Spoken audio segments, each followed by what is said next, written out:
O desejado de todas as nações. Capítulo 35. Cala-te, aquieta-te.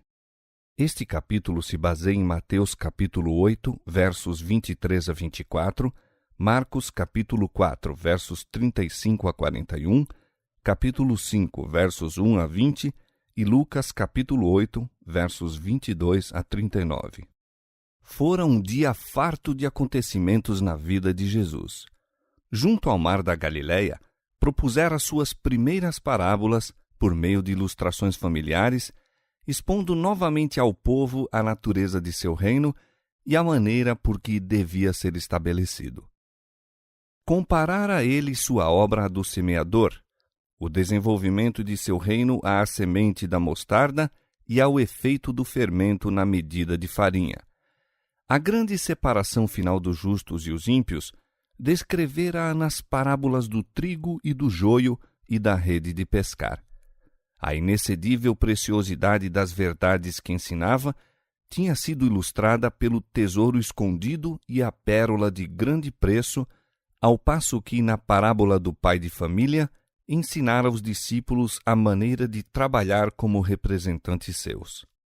Todo dia estivera ele ensinando e curando, e ao baixar a tarde, ainda as multidões se achavam aglomeradas ao seu redor. Ajudara dia a dia a essas massas, mal se detendo para tomar alimento ou ter algum repouso. A crítica perversa e as calúnias com que os fariseus constantemente o perseguiam tornava-lhe o trabalho muito mais árduo e fatigante, e agora, o fim do dia o encontrava tão extenuado que decidiu buscar refúgio em algum lugar solitário do outro lado do lago. A costa oriental de Genezaré não era desabitada, pois havia aldeias aqui e ali à margem do lago. Era, no entanto, uma desolada região em confronto com a parte ocidental. A população aí era mais de pagãos que de judeus e tinha pouca comunicação com a Galiléia. Oferecia assim o retiro que ele buscava e, convidando os discípulos, para lá se dirigiu. Tendo despedido a multidão, tomaram-no eles no barco, mesmo assim como estava, e afastaram-se rapidamente. Não haviam, porém, de partir sós. Havia outros barquinhos de pesca ali por perto, na praia, os quais se encheram em breve de gente que seguiu a Jesus, ansiosa de vê-lo e ouvi-lo ainda. O Salvador desafogou-se, enfim, do aperto da multidão e, vencido pela fadiga e a fome, deitou-se na popa do barco, adormecendo em seguida. A tarde fora calma e aprazível, e espalhava-se por todo o lago a tranquilidade. De súbito, porém, sombrias nuvens cobriram o céu, o vento soprou rijo das gargantas das montanhas sobre a costa oriental, rebentando sobre o lago violenta tempestade. Pusera-se o sol, e a escuridão da noite baixou por sobre o tormentoso mar. As ondas, furiosamente açoitadas pelos ululantes ventos, sacudiam com violência o barco dos discípulos, ameaçando submergi-lo. Aqueles intrépidos pescadores haviam passado a vida no lago e guiado a salvo a embarcação em meio de muita tormenta. Agora, porém, sua resistência e habilidade nada valiam. Achavam-se impotentes nas garras da tempestade e sentiram desampará-los a esperança ao ver o barco a inundar-se. Absorvidos nos esforços de se salvar, haviam esquecido a presença de Jesus ali no barco. Enfim, vendo baldados os seus esforços, e nada menos que a morte diante de si, lembraram por ordem de quem haviam empreendido a travessia do lago. Jesus era a sua única esperança. Em seu desamparo e desespero, exclamaram: Mestre! Mestre! Mas a densa treva o ocultava os olhos deles. Suas vozes eram abafadas pelo rugido da tempestade e nenhuma resposta se ouviu. A dúvida e o temor os assaltaram. Havê-los-ia Jesus abandonado? Seria aquele que vencera a enfermidade e os demônios, e até mesmo a morte, impotente para ajudar os discípulos? Havê-los-ia acaso esquecido em sua aflição? E chamaram novamente, mas nenhuma resposta, a não ser o irado uivar do vento. Eis que o barco já vai a sossobrar. Um momento, e parece que serão tragados pelas revoltosas águas. De repente, o clarão de um relâmpago penetra as trevas e vêem Jesus adormecido, imperturbado pelo tumulto. Surpreendidos, exclamaram em desespero: Mestre, não se te dá que pereçamos? Como pode ele repousar assim tão serenamente enquanto se encontram em perigo lutando contra a morte? Seus gritos despertam Jesus. Ao vê-lo à luz do relâmpago, notam-lhe no rosto uma celeste paz. Leem-lhe no olhar o esquecimento de si mesmo, um terno amor, e corações voltados para ele exclamam: Senhor, salva-nos que perecemos. Nunca soltou uma alma aquele brado em vão. Ao empunharem os discípulos os remos, tentando um derradeiro esforço, ergue-se Jesus. Está no meio dos discípulos, enquanto a tempestade ruge, as ondas rebentam por sobre eles e o relâmpago vem iluminar-lhe o semblante. Ergue a mão, tantas vezes ocupada em atos de misericórdia, e diz ao irado mar: Cala-te, aquieta-te, cessa a tormenta. As ondas entram em repouso, as nuvens dispersaram-se e fugem as estrelas. O barco descansa sobre o mar sereno. Volvendo-se então para os discípulos, Jesus pergunta magoado: Por que sois tão tímidos? Ainda não tendes fé? Os discípulos emudeceram. Nem mesmo Pedro tentou exprimir o assombro que lhe enchia o coração. Os barcos que partiram em seguimento de Jesus achavam-se no mesmo perigo que o dos discípulos. Terror e desespero apoderaram-se dos tripulantes. A ordem de Jesus, porém, trouxera quietação à cena de tumulto. A fúria da tempestade levara os barcos à mais próxima vizinhança e todos os que havia a bordo testemunharam o milagre. Na paz que se seguiu, foi esquecido o temor. O povo segredava entre si: Que homem é este que até os ventos e o mar lhe obedecem? Quando Jesus foi despertado para enfrentar a tempestade, estava em perfeita paz. Nenhum indício de temor na fisionomia ou olhar, pois receio algum havia em seu coração. Contudo, não era na posse da força onipotente que ele descansava. Não era como o Senhor da terra, do mar e do céu, que repousava em sossego. Esse poder depusera-o ele e diz: Eu não posso de mim mesmo fazer coisa alguma. João capítulo 5, verso 30. Confiava no poder de seu Pai.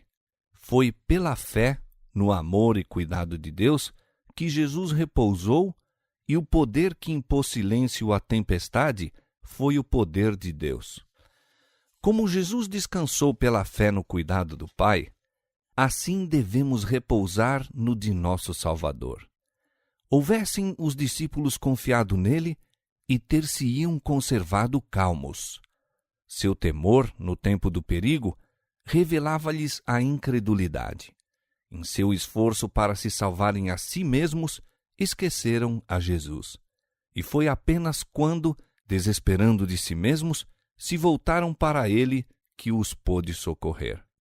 Quantas vezes se repete em nós a experiência dos discípulos? Quando as tempestades das tentações se levantam e fuzilam os terríveis relâmpagos e as ondas se avolumam por sobre nossa cabeça, sozinhos combatemos contra a tormenta, esquecendo-nos de que existe alguém que nos pode valer. Confiamos em nossa própria força até que nos foge a esperança e vemo-nos prestes a perecer. Lembramo-nos então de Jesus, e se o invocarmos para nos salvar, não o faremos em vão.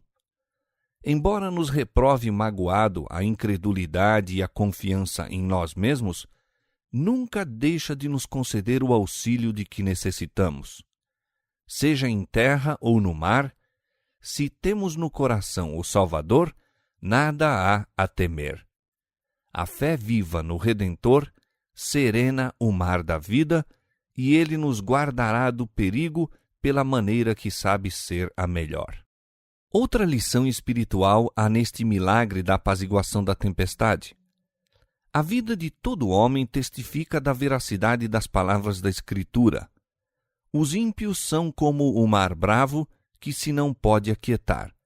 Os ímpios, diz o meu Deus, não têm paz. Isaías 57, versos 20 e 21. O pecado destruiu-nos a paz, e enquanto o eu não é subjugado, não podemos encontrar repouso. As paixões dominantes do coração, poder algum humano pode sujeitar. Somos aí tão impotentes quanto os discípulos para acalmar a esbravejante tempestade. Mas aquele que mandou aquietarem-se as ondas da Galileia, proferiu para cada alma a palavra de paz. Por mais furiosa que seja a tormenta, os que para Jesus se volverem com o grito, Senhor, salva-nos, encontrarão livramento.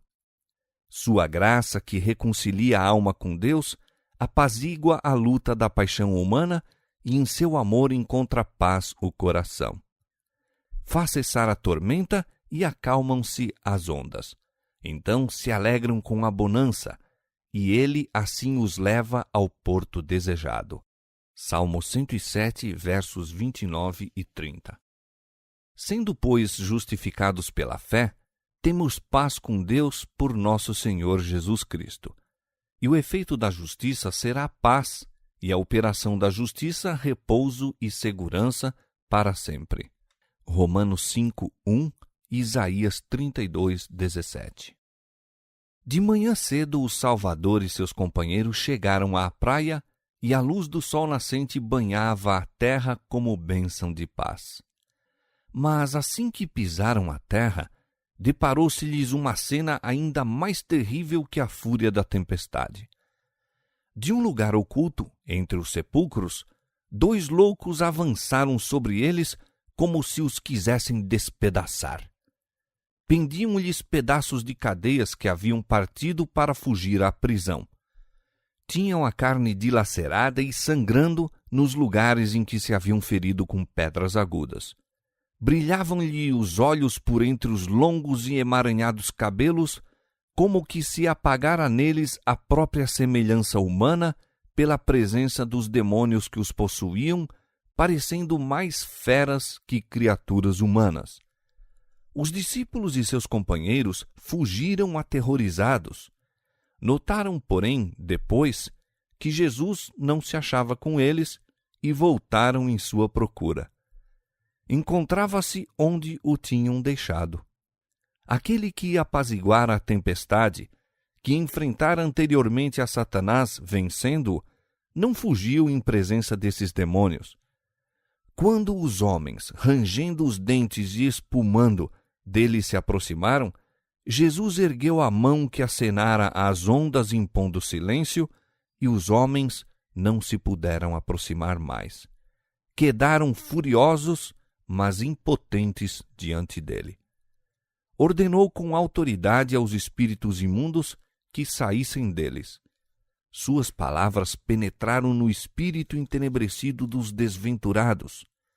Percebiam fracamente estar ali alguém capaz de salvá-los dos demônios atormentadores.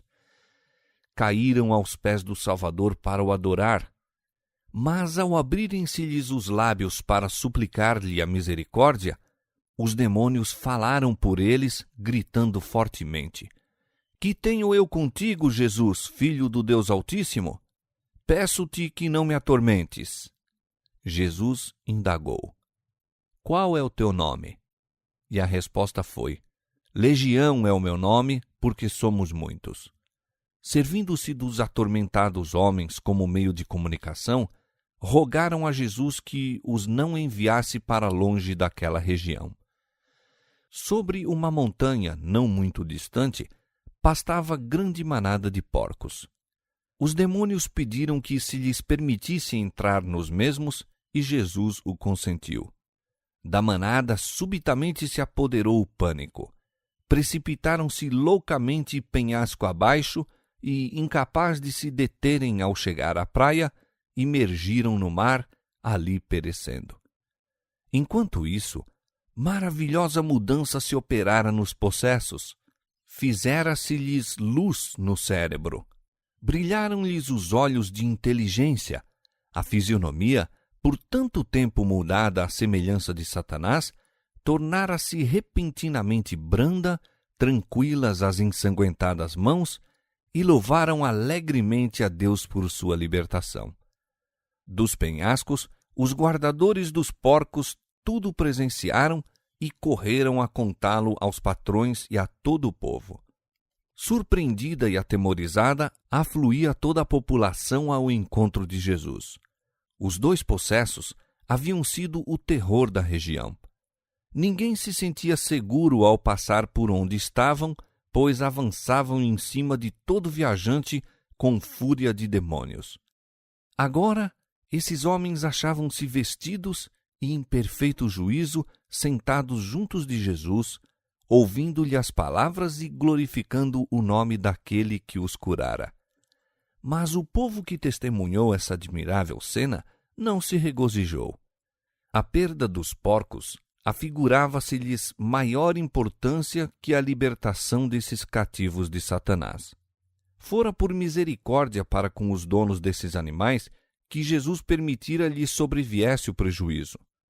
Achavam-se absorvidos em coisas terrestres e não se importavam com os grandes interesses da vida espiritual.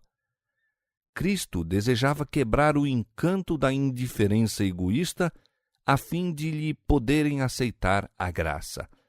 Mas o desgosto e a indignação pela perda temporal cegou-os à misericórdia do Salvador. A manifestação do poder sobrenatural despertou as superstições do povo, excitando-lhes os temores. Novas calamidades seguir-se-iam se conservassem entre si esse estranho. Suspeitaram de ruína econômica e decidiram livrar-se de sua presença. Os que atravessaram o lago com Jesus contaram tudo quanto sucedera na noite anterior, seu perigo na tempestade e de como o vento e o mar se haviam aquietado. Suas palavras, porém, não produziram efeito. Aterrorizado, o povo aglomerava-se em volta de Jesus, pedindo-lhe que se afastasse deles, e acedeu, tomando imediatamente o barco para a outra margem. O povo de Gergesa tinha diante de si o vivo testemunho do poder e misericórdia de Cristo. Viam os homens a quem fora restituída a razão, mas atemorizavam-se tanto com o risco para seus interesses terrestres, que aquele que vencera perante seus olhos o príncipe das trevas foi tratado como intruso e o dom do céu despedido de suas portas. Não temos a oportunidade de nos desviar da pessoa de Cristo, como aconteceu aos gergesenos. Há, porém, ainda muitos que lhe recusam obedecer à palavra, por isso que a obediência representaria o sacrifício de algum interesse mundano. Para que sua presença não ocasione perda pecuniária, rejeitam-lhe muitos a graça e afugentam de si o seu espírito. Muito diverso, todavia, foi o sentimento dos restabelecidos endemoniados. Desejavam a companhia de seu libertador. Em sua presença, sentiam-se seguros contra os demônios que lhes haviam atormentado a existência e arruinado a varonilidade. Quando Jesus ia para tomar o barco, mantiveram-se bem perto dele, ajoelharam-se-lhe aos pés e rogaram que os deixasse estar sempre ao seu lado, para que sempre o pudessem ouvir. Mas Jesus lhes mandou que fossem para casa e contassem quão grandes coisas o Senhor fizera por eles. Ali estava para eles uma obra a realizar, ir para um lar pagão e contar as bênçãos que haviam recebido de Jesus. Foi-lhes duro separar-se do Salvador. Grandes dificuldades os rodeariam, por certo, no convívio com seus patrícios pagãos, e seu longo isolamento da sociedade parecia torná-los inaptos para a obra que ele lhes indicara. Mas assim que Jesus lhes apontou o dever, prontificaram-se a cumpri-lo. Não somente à sua casa e aos vizinhos falaram acerca de Jesus, mas foram através de Decápolis, declarando por toda a parte seu poder de salvar e descrevendo como os libertara dos demônios. Assim fazendo, era maior a bênção que recebiam do que se, para seu próprio benefício, apenas houvessem permanecido em sua presença. É em trabalhar para difundir as boas novas de salvação que somos levados para perto do Salvador. Os 2 possessos curados foram os primeiros missionários enviados por Cristo a pregar o Evangelho na região de Decápolis. Só por poucos momentos tinham esses homens tido o privilégio de escutar os ensinos de Cristo. Nenhum dos sermões de seus lábios lhes caíra jamais ao ouvido. Não podiam ensinar o povo como os discípulos, os quais se achavam diariamente com Cristo. Apresentavam, porém, em si mesmos o testemunho de que Jesus era o Messias. Podiam dizer o que sabiam, o que eles próprios tinham visto e ouvido e experimentado do poder de Cristo. É o que a todo aquele cujo coração foi tocado pela graça de Deus é dado fazer. João, o discípulo amado, escreveu: O que era desde o princípio, o que ouvimos, o que vimos com os nossos olhos, o que temos contemplado e as nossas mãos tocaram da palavra da vida, o que vimos e ouvimos, isso vos anunciamos. 1 João capítulo 1, versos 1 a 3. Como testemunhas de Cristo, cumpre-nos dizer o que sabemos, o que nós mesmos temos visto e ouvido e sentido. Se estivemos a seguir a Jesus passo a passo, havemos de ter qualquer coisa bem positiva a contar acerca da maneira por que nos tem conduzido. Podemos dizer como lhe temos provado as promessas e as achado fiéis. Podemos dar testemunho do que temos conhecido da graça de Cristo. É esse o testemunho que nosso Senhor pede de nós e por falta do qual está o mundo a perecer. Embora o povo de Gergesa não houvesse recebido a Jesus, ele não os abandonou às trevas que tinham preferido. Quando lhes pediram que se afastasse deles, não lhe tinham ouvido a palavra. Ignoravam o que estavam rejeitando. Portanto, ele lhes tornou a enviar a luz e por intermédio daqueles a quem não recusariam ouvir. Ocasionando a destruição dos porcos, era desígnio de Satanás desviar o povo do Salvador e impedir a pregação do Evangelho naquela região. Esse próprio acontecimento, no entanto, despertou todo o país como nenhuma outra coisa o poderia ter feito, atraindo atenção para Cristo. Embora o próprio Salvador partisse, permaneceram os homens curados como testemunhas de seu poder. Os que haviam sido instrumentos do príncipe das trevas tornaram-se condutos de luz, mensageiros do Filho de Deus. Os homens maravilhavam-se ao ouvir as assombrosas novas. Abriu-se naquela região uma porta ao Evangelho. Quando Jesus voltou a Decápolis, o povo aglomerou-se ao seu redor e durante 3 dias, não somente os habitantes de uma cidade, mas milhares de toda a região circunvizinha escutaram a mensagem da salvação. O próprio poder dos demônios está sob o domínio de nosso Salvador e a operação do mal é sujeitada para o bem. O encontro com os endemoniados de Gergesa foi uma lição para os discípulos. Mostrou as profundezas de degradação a que Satanás está procurando arrastar toda a raça humana e a missão de Cristo de libertar os homens de seu poder. Aqueles míseros seres, habitando entre os sepulcros, possuídos de demônios, escravizados a desenfreadas paixões e repugnantes concupiscências representam o que se tornaria a humanidade se fosse abandonada à jurisdição de Satanás. A influência de Satanás é constantemente exercida sobre os homens para perturbar os sentidos, dominar a mente para o mal, incitar à violência e ao crime. Enfraquece o corpo, obscurece o intelecto e corrompe a alma. Sempre que os homens rejeitam o convite do Salvador, estão se entregando a Satanás. Em todos os estados da vida, no lar, nos negócios e mesmo na igreja, há multidões fazendo assim hoje em dia. É por isso que a violência e o crime se têm alastrado na terra e a treva moral, como um sudário, envolve a habitação dos homens.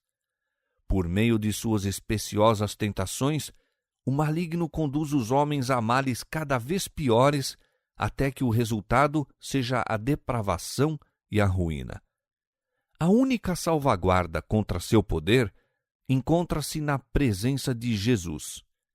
Em face dos homens e dos anjos, foi Satanás revelado como inimigo e destruidor da humanidade. Cristo como seu amigo e libertador. Seu espírito desenvolverá no homem tudo quanto enobreça o caráter e dignifique a natureza. Ele edificará o homem para a glória de Deus, tanto no corpo como na alma e no espírito. Pois Deus não vos deu o espírito de timidez, mas de força, de amor e de prudência. 2 Timóteo capítulo 1, verso 7.